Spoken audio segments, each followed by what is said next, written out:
Buenos días y que el Señor les bendiga.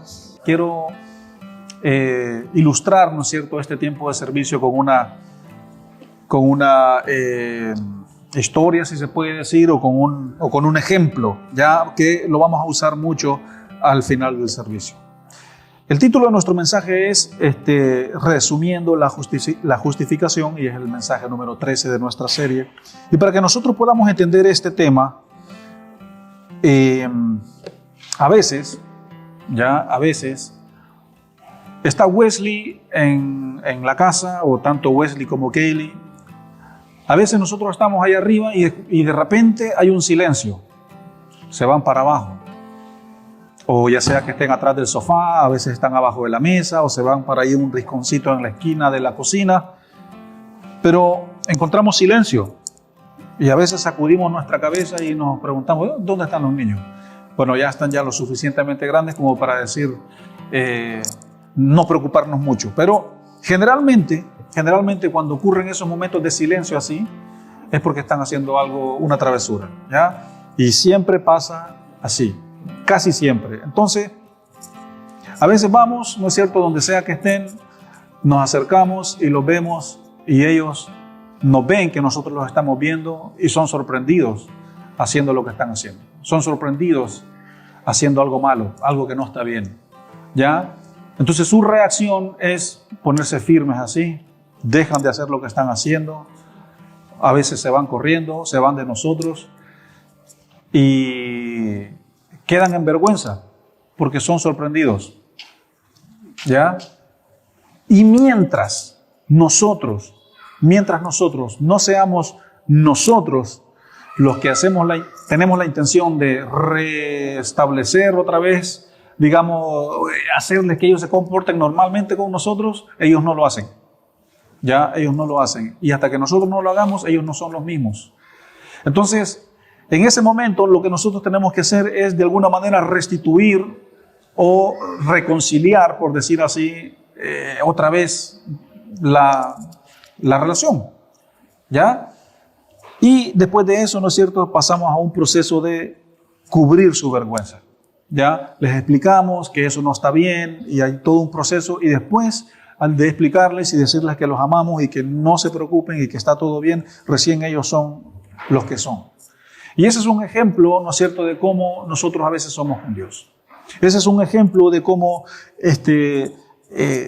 nosotros, ¿no es cierto?, somos, no voy a decir sorprendidos en pecado, pero cuando hay algo que no está bien entre Dios y yo, cuando hay algo que se ha interpuesto entre Dios y yo, nosotros necesitamos esta justificación. Nosotros necesitamos que Dios, porque es difícil que nosotros mismos nos acerquemos a Él, es el Padre, ¿no es cierto?, es Dios quien generalmente es el que provee el medio, la forma, o la iglesia, o el lugar, o la persona para reconstituir o restituir esa relación. Entonces, lo que Dios hace, ¿no es cierto?, es que cubre nuestra vergüenza. Él nos dice que todo está bien, que podemos volver a comenzar con Él, y así nuestra relación con Él, ¿no es cierto?, se restablece. Pero mientras no ocurra eso, nosotros andamos así con Dios. Andamos alejados, andamos que no sabemos si acercarnos a Dios, no sabemos si congregarnos. ¿Será que Dios está enojado conmigo? Y hay una traba, ¿no es cierto?, en la relación, así como cuando los niños andan así como extraños y ajenos a nosotros cuando son pillados haciendo algo malo. Vayamos al versículo 27, ya vamos a abordar otra vez esta historia al final. Pero en el versículo 27 el apóstol Pablo, ¿no es cierto?, está hablando acerca de que la justificación, es decir, la declaración hacia la persona de inocencia, es solamente, ¿no es cierto?, por la fe en Jesucristo y por medio, obviamente, de su sangre, por medio de su sacrificio. Y el versículo 27 dice, ¿dónde pues está la jactancia? ¿Dónde está la jactancia? ¿Queda excluida? Dice Pablo, ¿queda excluida? ¿Por cuál ley? ¿Por la de las obras? Y Pablo dice, no por la de las obras, sino por la de la fe, por la ley de la fe. El libro de Gálatas es muy similar al libro de Romanos con respecto a la ley y la gracia, ¿de acuerdo?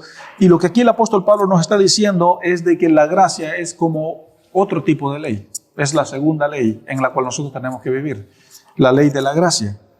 ¿Ya? Entonces, la ley y las obras quedan sin argumento y sin capacidad. Hablo de la ley del Antiguo Testamento. La ley del Antiguo Testamento queda sin argumento y queda sin capacidad para declarar inocente al hombre delante de Dios. Porque la ley, desde Moisés hasta Cristo, lo que hizo fue darle a entender al hombre que el hombre, ¿no es cierto?, necesita ser redimido. La ley lo que hace es que muestra el pecado del hombre, pero la ley, ¿no es cierto?, lo que hace es acusar y exponer al hombre de que necesita un Salvador y un Redentor. Y la ley, ¿no es cierto?, cuando viene la gracia, cuando viene el sacrificio de Cristo, ya queda sin argumento y sin capacidad para declarar inocente al hombre delante de Dios. La ley lo que hace es exponerte delante del pecado, pero no te declara inocente. Todo lo contrario, te dice, tú eres culpable delante de Dios. Entonces viene, ¿no es cierto?, la justicia y la gracia de Dios por medio de Cristo, y es lo que nos hace inocentes delante de Dios. Por eso es que Pablo dice, entonces, ¿dónde está la jactancia? ¿Y cuál jactancia? La jactancia de los judíos, la jactancia de los orgullosos y prepotentes y altaneros judíos que pensaban de que podían ser mejores personas delante de Dios por el hacer, hacer. Y Dios no quiere eso de nosotros. O quizás eso queda como en cuarto o quinto plano, el hecho que nosotros hagamos cosas para Dios. Lo que Dios quiere de nosotros es nuestro corazón. Lo que Dios quiere de nosotros es nuestra redención, nuestra santificación, nuestra salvación, nuestra vida, hacer la voluntad de Dios, que estemos en mutua conexión con Él. Entonces, no es que Dios demande hacer, y el que más haga es mejor persona que el que no hace nada. Y esa era la mentalidad del judío. Entre más hago, quizás cuando yo esté en el paraíso voy a tener mejores galardones. Entre más cosas hago, yo voy a ser mejor persona. Entre más cosas hago, yo soy mejor que el que menos cosas hace. Y eso está mal, eso es un error. Por eso Pablo dice, ¿dónde queda tu jactancia, judío? Dice, queda nula, queda excluida. Es decir, por una ley, dice Pablo, pero ¿por cuál? ¿La de las obras, que es la de la ley, o la de la fe? Y Pablo dice, pues la de la fe. Por eso en el sermón anterior nosotros vimos y hablamos que Martín Lutero tuvo una gran revelación, ¿no es cierto?, después de 10, 12 o 14 años de ser monje, porque en el catolicismo no aprendió nada más y nada menos que hacer. Hacer. Y si él cometía un pecado, entonces lave los pisos y entre mejor limpio los deje, entonces más lavado usted va a ser de su pecado. Y no hay nada, no hay ningún elemento que nos lave a nosotros y que cubra esa vergüenza como el ejemplo que yo ponía de nuestros hijos. Solo el perdón, solo el decir, no importa, usted es declarado inocente, no importa lo que hizo, yo te amo, restituyamos nuestra relación. Y eso es lo que es la justificación. Entonces el versículo 27 está hablando acerca de eso. Judío, ¿dónde está tu jactancia? ¿Dónde está tu orgullo? ¿Dónde está? Queda excluido. No funciona, no sirve. Ahora queda excluido por una nueva ley. La ley de la fe. Esto es por fe. Todo es por fe. La iglesia funciona por fe. Se enseña por fe. Se predica por fe. Se discipula por fe. Se le cree a Dios para provisión. Todo es por fe. Por fe nosotros hacemos lo que hacemos. Por fe ustedes hacen lo que hacen. Esto es fe. Y esa es la nueva forma, es la nueva ley, es la nueva modalidad del creyente antes, ¿no es cierto?, de las obras. Es fe. Todo esto es por fe. Por eso la palabra dice de vivir por fe. La palabra dice que el justo vivirá por fe. Y todo esto es por fe. Yo por fe le obedecí al Señor. Por fe me casé. Por fe estoy aquí. Y por fe voy a seguir acá. Pero esto es por fe. Fe. Ojalá en algún momento podamos hacer alguna serie con respecto a la fe. Pero esto es lo que dice, ¿no es cierto?, el versículo 27. ¿Se entiende? ¿Se entiende lo que dice el versículo 27? Recuerden que estamos, ¿no es cierto?, hablando acerca de esta declaración de inocencia hacia el Hijo de Dios. Eso es lo que Dios hace con el Hijo, con sus hijos. 28. Concluimos pues, dice el autor sagrado, concluimos pues que el hombre es justificado por fe sin las obras de la ley. Puede ser que para usted esto de la ley y las obras no tenga mucho sentido, ¿ok?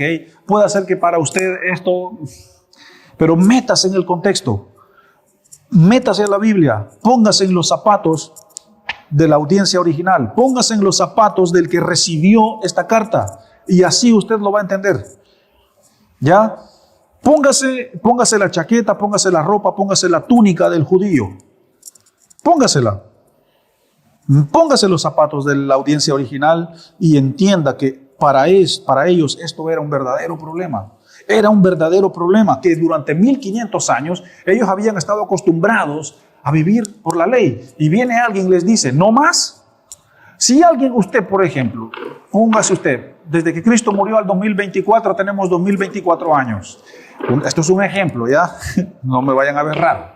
Pero esto es un ejemplo. Y de repente alguien viene y le dice, mira, ya no creas en ese Cristo, ahora cree en esta otra persona. ¿Cómo reaccionaría usted? Capaz que nos vamos a los puños. Capaz, ¿no es cierto? Que entonces para el judío era así. Pero ¿cómo es posible que me diga este hombre que ya no? Si mis padres, los profetas, Abraham, David, Moisés, hay toda una culturalización judía, hay todas fiestas judías, hay tantas cosas y ya no. ¿Es solo ahora por creer? ¿Cómo? ¿Cómo se hace eso? Si yo estoy tan acostumbrado a guardar el sábado, yo estoy acostumbrado a circuncidar a mis hijos, yo estoy acostumbrado al sistema de la ley. Y ahora ya no. Ahora solo tengo que creer. Y bueno, el judío no sabía creer. El judío no tenía fe. No era entrenado en tener fe, sino que era entrenado a estar en un sistema. En un sistema. Y que si se sale de ese sistema, queda como, ¿qué tipo de vida estoy viviendo? Entonces a esto se refiere Pablo. Y por eso Pablo viene a romper estructuras de pensamiento y a romper. Pero ojo que la ley es buena, santa y perfecta. Vamos a hablar de esto más adelante. Pero la conclusión del apóstol Pablo en el capítulo 3, con el versículo 28, es de que nosotros somos declarados inocentes delante de Dios solo si lo creo. Y el hecho de que yo lo crea, eso hace que eso sea real y verdadero en mí, porque después de creerlo yo lo empiezo a vivir. Y eso es la fe, porque la fe es práctica, la fe es algo práctico. La fe no es solo teoría, es algo práctico. La fe se pone en práctica. Hay que practicar la fe. ¿Ok? Versículo 29. Dice el autor sagrado aquí, ¿es Dios solamente Dios de los judíos? Dice Pablo, con una N mayúscula, según mi Biblia, no. También es Dios de los gentiles, o sea, de los griegos o de cualquier otra raza que no sea judía. Ciertamente, dice Pablo, es también Dios de los gentiles. Dios es el Dios de todos. Dios es el Dios tuyo y también el Dios tuyo. Por eso tenemos que ser hermanos. Y esto se los hemos dicho nosotros a nuestros hijos cuando se ponen a pelear. Es cierto, tiene 5 y tiene 3. Pero ya pelean. A veces hay que literalmente, yo agarro de un pie y del otro pie a Wesley y Gedera agarra, y así hay que separarlo porque ya se pelean. Y a veces se creen favoritos, ya sea Wesley o Kelly, a veces se sienten favoritos delante de nosotros. Y yo le digo, ustedes dos tienen el mismo padre. Ya no sean judíos ni gentiles. Ámense el uno con el otro. Pero Pablo aquí en el versículo 29 dice, ¿es Dios solamente de los judíos? Dicen, no, muchachos, también es el Dios de los gentiles. Y aquí viene la serie de preguntas que yo quiero hacer. ¿Es el Dios de los bautistas el mismo Dios de los pentecostales? Sí lo es. ¿Es el Dios de Calvino el mismo Dios de Arminio? Sí lo es. ¿Es el Dios de los reformados el mismo Dios de los no reformados? Sí lo es. ¿Es el Dios de los presbiterianos el mismo Dios de los no denominacionales, como nosotros, una iglesia no denominacional? Pues sí lo es. ¿Es el Dios del esposo el mismo Dios de la esposa? Sí lo es. Entonces, ¿por qué hay tanta división? ¿Por qué hay tanto pleito? ¿Por qué hay tanta discordia? ¿Por qué hay tanta división? ¿Por qué el hombre se empeña tanto en estar dividido? ¿Por qué la iglesia de Roma se esforzaba tanto para estar dividida? Y esto Pablo se los dijo no a los romanos, sino a los corintios, a los de Corinto. A los de Corinto. Primera de Corintios 1, del 10 al 15, Pablo dice: os ruego pues, hermanos, por el nombre de nuestro Señor Jesucristo, que hablen todos una misma cosa, un mismo lenguaje, y que no haya entre ustedes divisiones, sino que estén perfectamente unidos en una misma mente y en un mismo parecer. Porque he sido informado acerca de ustedes, hermanos míos, dice Pablo en Corintios, que hay entre ustedes contiendas, que hay entre ustedes divisiones. Pablo dice: quiero decir que cada uno de ustedes dice: yo soy de Pablo, yo soy de Apolos, yo soy de Cefas, yo soy de Cristo. Y Pablo dice: ¿acaso está dividido Cristo? ¿Fue crucificado Pablo por ustedes en vez de Cristo? Dice Pablo. ¿Fueron bautizados ustedes en el nombre de Pablo?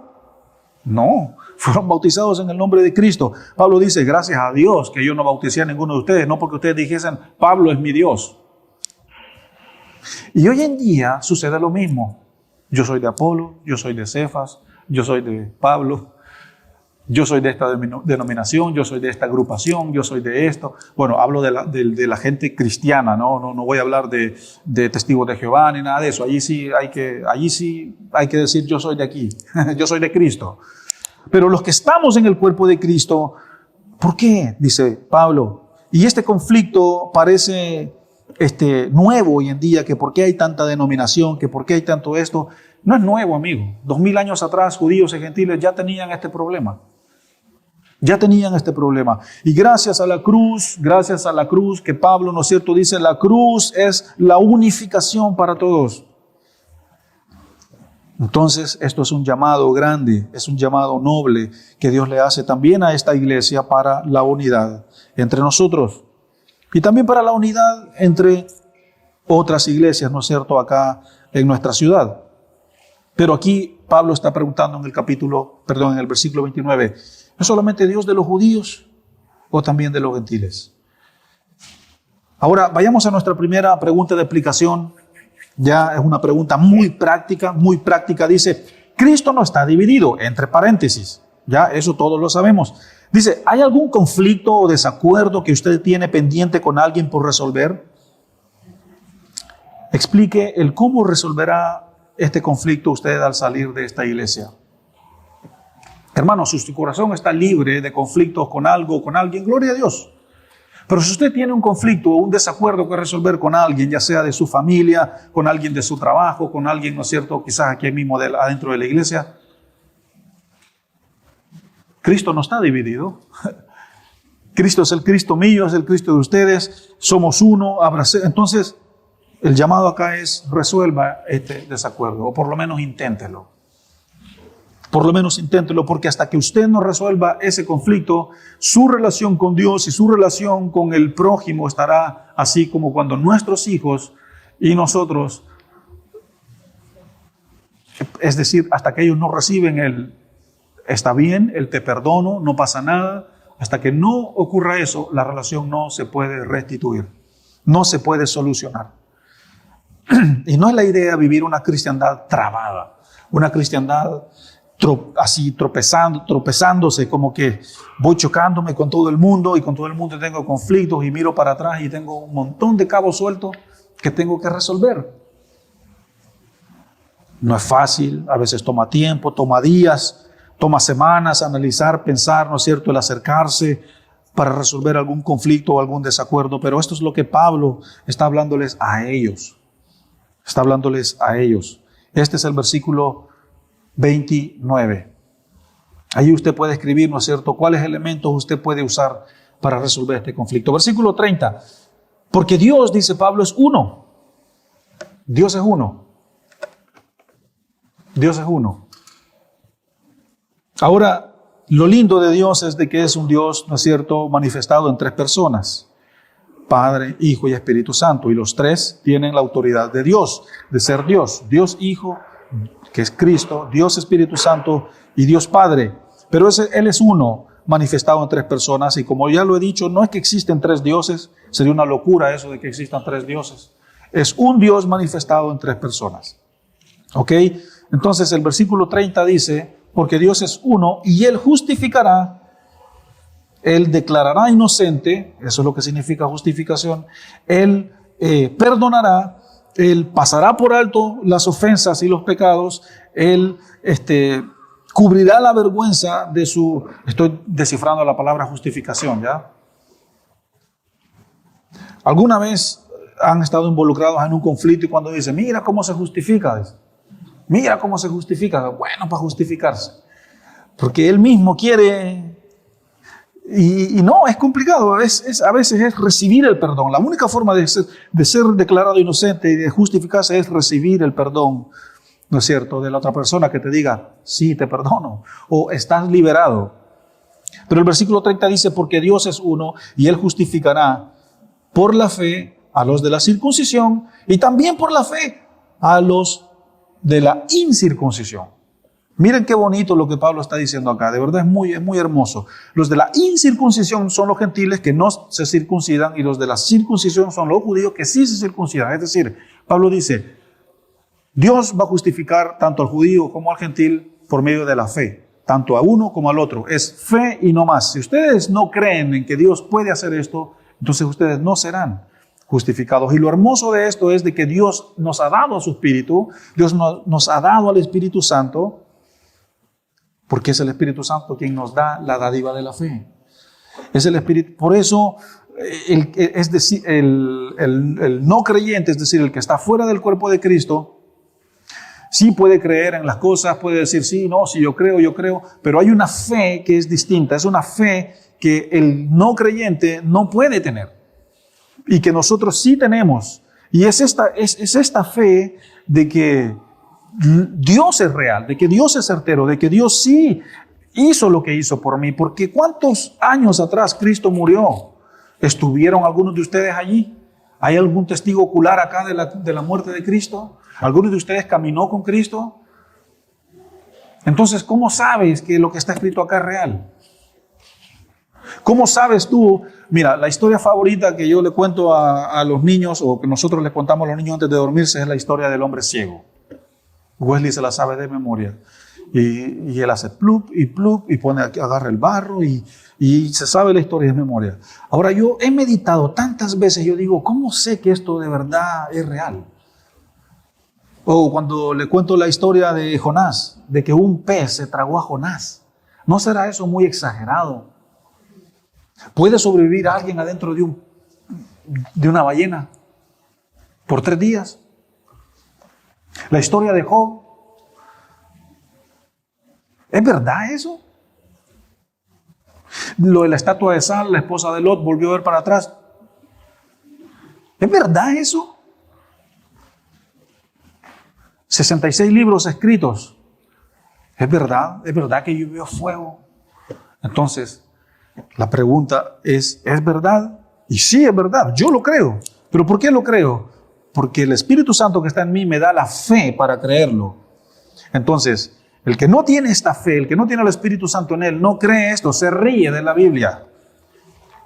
Por eso dicen la Biblia, nada que ver en la Biblia, ir a la iglesia, congregarse, bautizarse, les da risa.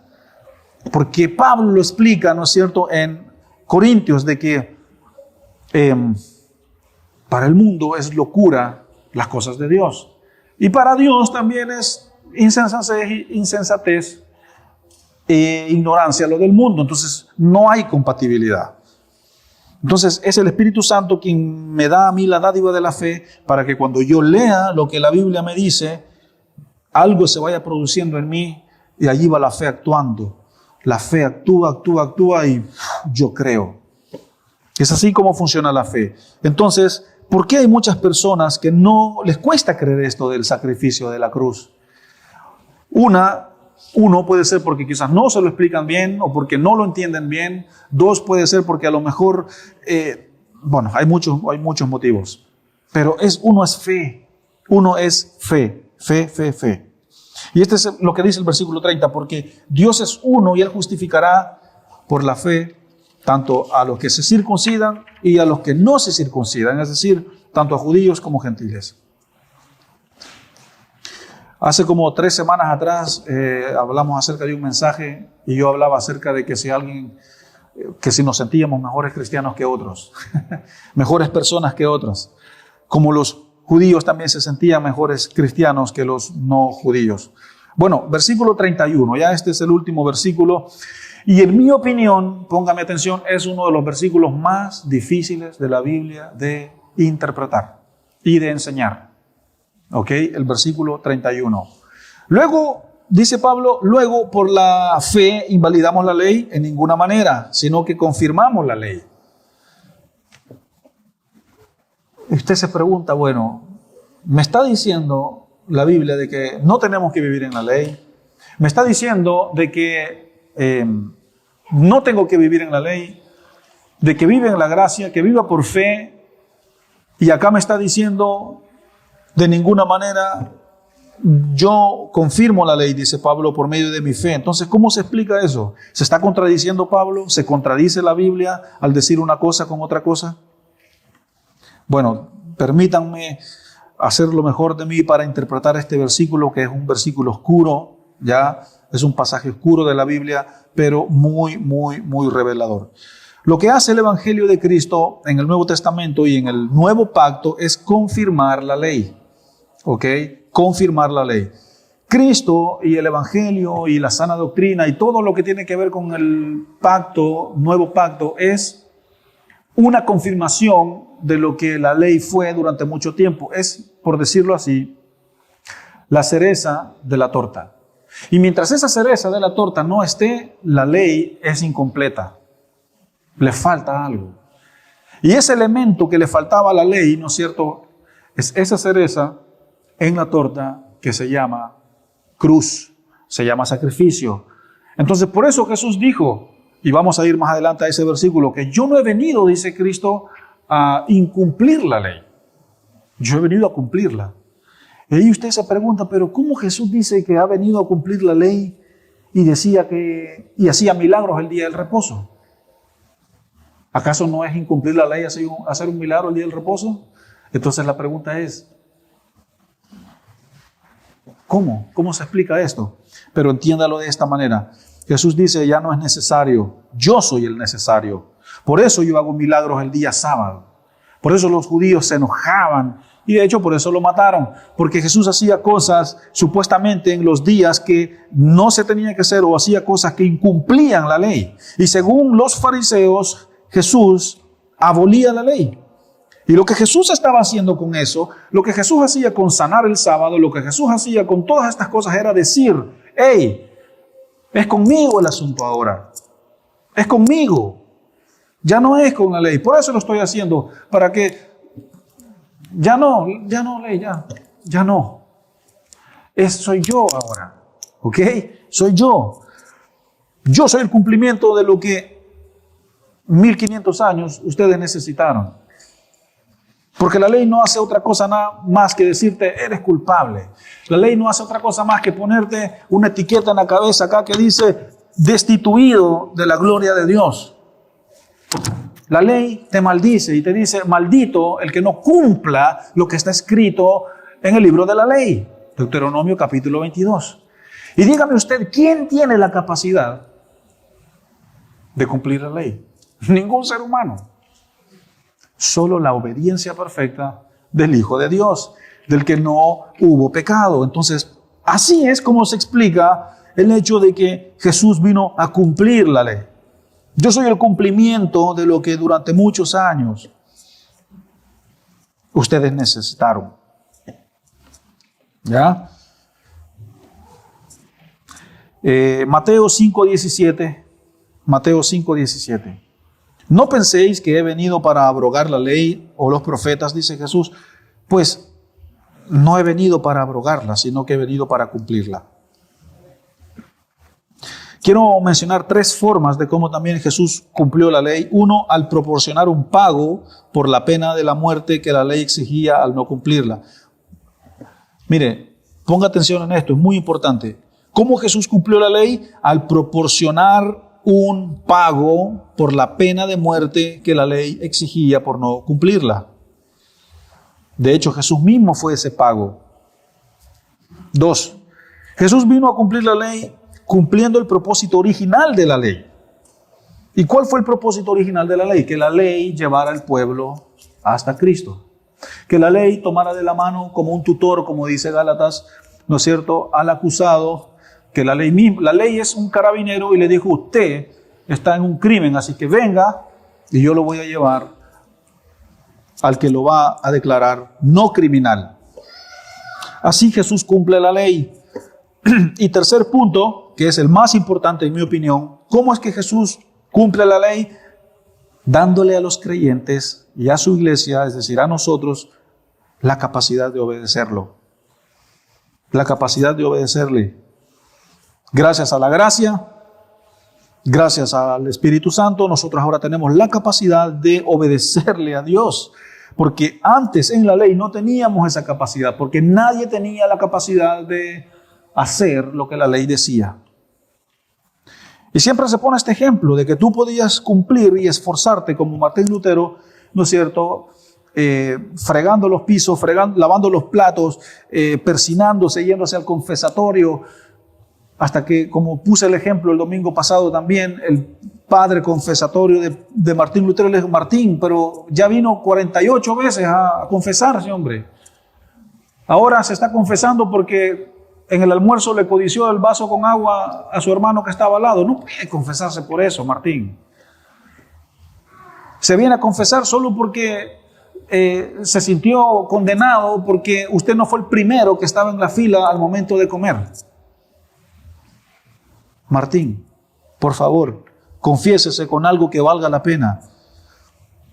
Pero el problema era de que Martín Lutero no había entrado todavía al paraíso de la gracia. Vivía todavía en culpa, vivía en vergüenza, vivía en condenación. Vivía como nuestros hijos cuando todavía nosotros no los abrazamos y les dimos, hijo, no importa, ya pasó.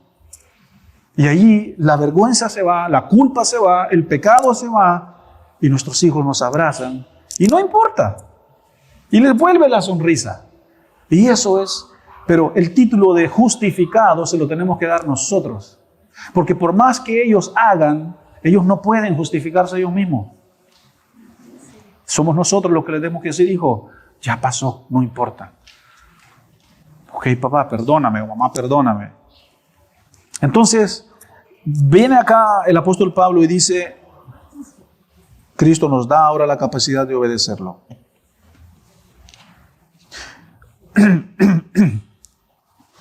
Bien, entremos en aplicación ya, y la aplicación es este tema, ¿no es cierto?, de la declaración de la inocencia delante de Dios. 3 cosas que hace la justificación delante de Dios. 3 cosas hace. Primero, Romanos 3:23, unos versículos anteriormente, que fue el sermón del domingo pasado. Romanos 3:23 dice de que todos estamos destituidos de la gloria de Dios y que por eso necesitamos ser justificados para salir de ese estatus de destituido. ¿Ok? Entonces, lo primero que la justificación hace delante de Dios es que nos da un nuevo estatus delante de Dios. ¿Ok? La justificación nos da un nuevo estatus delante de Dios y en vez de ser declarados culpables o destituidos, ahora la justificación nos declara personas inocentes y nos da una solución para corregir nuestra relación con Dios y así recibimos el perdón. Justificación y perdón son cosas distintas. Primero viene la justificación y después viene el perdón. Entonces ninguno acá, por medio de la fe, si usted tiene fe y cree esto, y si no lo cree, pues le puede pedir al Espíritu Santo que le ayude a creerlo, es de que ya no eres un culpable, de que ya no eres un destituido, de que ya no estás apartado delante de Dios, y la justificación por medio de la cruz ahora te declara inocente. Y así es como el Señor abraza tu culpa. 2. La justificación nos integra en una nueva familia. La justificación nos integra en una nueva familia. A la persona que confía en Jesús se le da un lugar dentro del pueblo del pacto de Dios. Usted ahora es un miembro de la familia de Dios. Ahora usted es un ciudadano del cielo. Ahora usted es un miembro del cuerpo de Cristo. A diferencia del que no está en el cuerpo de Cristo, no hay un sentido de pertenencia, no hay un sentido de que soy amado, de que soy hijo, aunque tenga su familia, aunque tenga su esposo, su esposa, su familia bien integrada, pero mientras no esté el elemento de Cristo en esa familia o en esa persona, aunque sean una familia, nunca se van a sentir plenos como estando en la familia de Dios. Entonces la justificación te hace miembro o te integra a una nueva familia. A una nueva familia. Y la tercera, o el tercer elemento que la justificación hace, ¿no es cierto?, delante de Dios, es que nos da un nuevo futuro. Esto comienza en un viaje de la transformación de la vida por la gracia de Dios. Esto es lo que hace la justificación. Punto 1. Nos da un nuevo estatus delante de Dios, un estatus de no destituido, sino un estatus de perdonado, de inocente. ¿Ya? Segundo punto, nos integra a una nueva familia. Y tercer punto, nos da un nuevo futuro, un nuevo comienzo. Ahora, para terminar, no vamos a responder la pregunta todavía. Para terminar, de la forma como Dios cubre la vergüenza, ¿no es cierto?, de sus hijos, es por medio de esta justificación. Y mientras usted, amigo y amiga, no tenga una revelación, mientras usted no tenga esa convicción que viene por la fe, que viene por el Espíritu, que solo ellos dos la pueden dar, mientras usted no tenga esto, usted siempre va a luchar con la vergüenza y con la condenación. Usted siempre va a luchar con el hecho de la vergüenza. Pero no hablo de la vergüenza porque se cae en público y todos lo vieron y ¡ay, qué vergüenza! Todos me vieron. No hablo de esa vergüenza. Es una vergüenza de que da la sensación de que todo el mundo sabe tu pecado, de que todo el mundo sabe lo que tú, a lo mejor, o tu problema. La vergüenza es una fortaleza en la vida del creyente. Es una fortaleza que impide a la persona ser libre. La condenación son, póngalo así, invisiblemente son cadenas que atan la vida de la persona y la persona no puede ser la persona que está destinada a ser.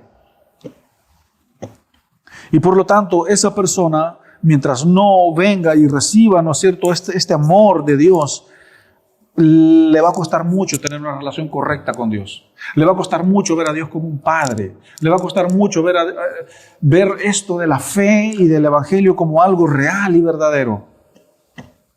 Y lamentablemente el padre y la madre terrenal tienen mucho que ver esto en la vida de los hijos.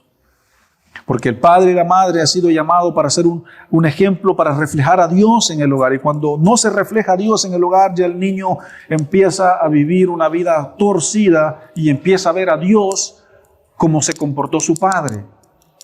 Ya, yo siempre he dicho esto, yo crecí con la herida del padre ausente, lo que es el abandono y la orfandad fueron mis grandes heridas del alma, que Dios me ha sanado, me ha restaurado.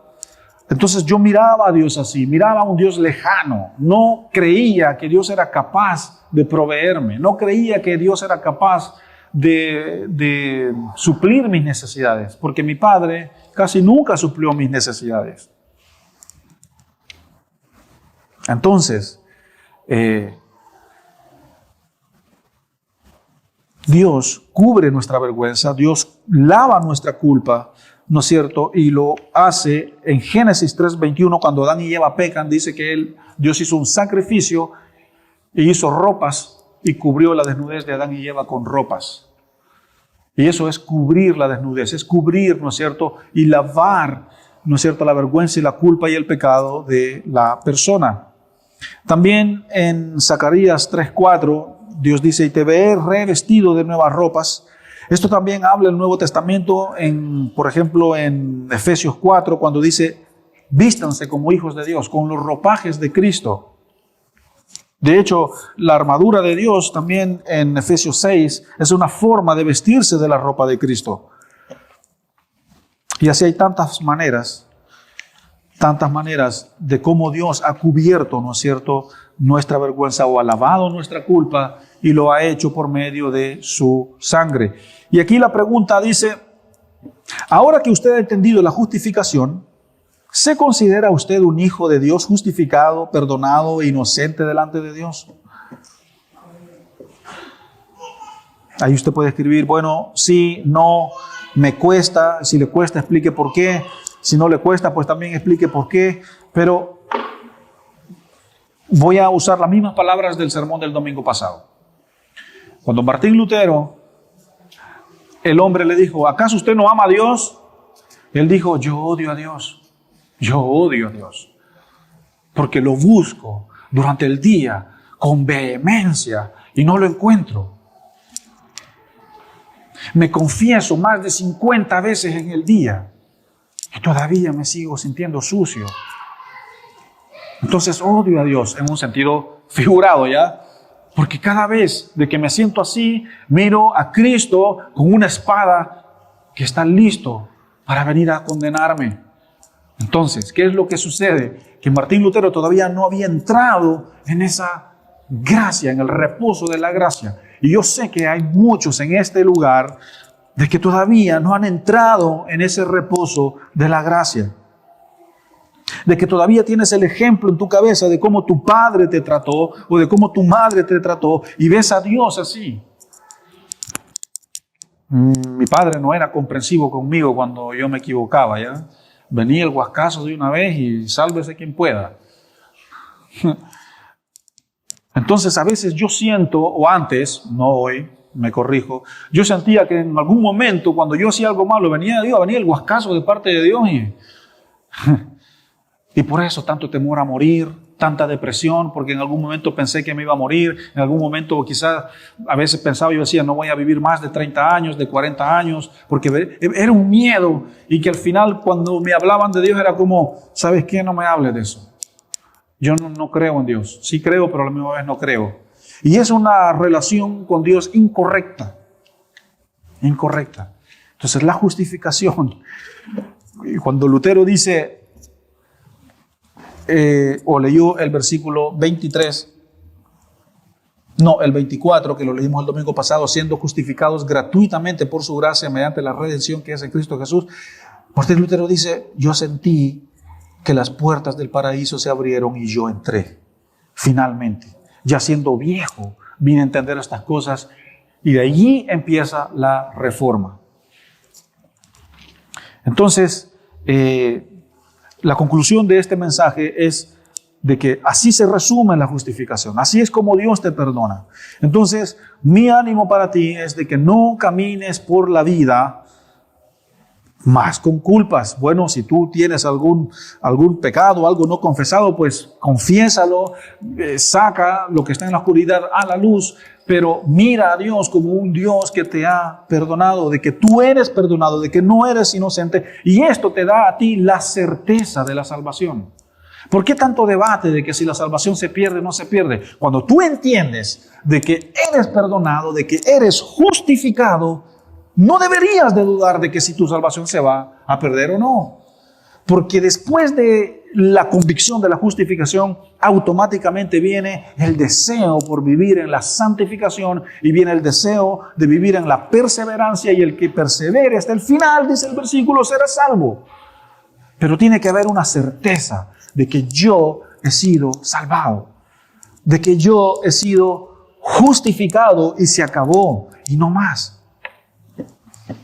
Y que ninguna condenación hay para los que están en Cristo Jesús. Por eso si alguien viene a condenarte, por eso si alguien viene y te quiere condenar, tú tienes que saber identificar al enemigo cuando te quiere condenar. Y bueno, cerremos nuestros ojos para terminar, para orar. Y así terminamos el capítulo 3 de Romanos. Y bueno, el próximo domingo entramos al capítulo 4. Y Pablo es muy inteligente en darles un ejemplo, hablando de Abraham a la iglesia para que ellos aprendan a vivir por medio de la fe. Señor, te damos gracias una vez más esta mañana. Gracias, Señor, por el regalo de la declaración de la inocencia, que es la justificación. Gracias, Señor, porque ahora nos podemos parar delante de ti y retomando, Señor, la historia, retomando lo que me sucede en lo personal, Señor, con mis hijos,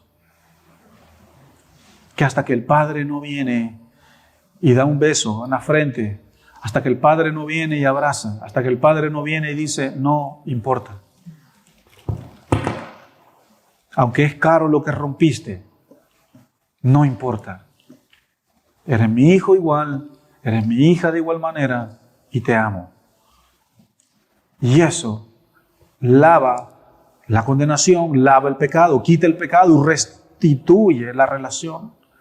Señor, yo quiero orar si hay alguien acá que tiene una relación a lo mejor trabada, una relación llena de conceptos y enraizada y enredada contigo, Señor, ya sea por la culpa o por la vergüenza o ya sea por cualquier otro sentimiento. Señor, yo quiero orar de que hoy día tu iglesia pueda recibir el perdón, que hoy día tu iglesia pueda recibir la convicción y el impacto de la fe que dice, yo soy un hijo de Dios.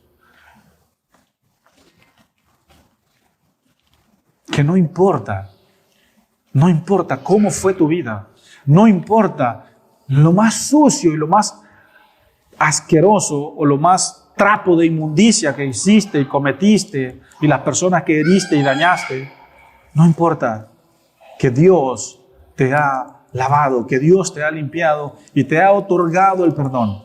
Y vive con esta convicción. Lava, Señor, a esta iglesia de la vergüenza. Lava, Señor, a esta iglesia de la culpa y que venga la libertad en Jesucristo. Como dice, Señor, tu Escritura, que al conocerte a ti seremos libres y conocerán la verdad, porque Cristo es la verdad, y entonces seremos libres.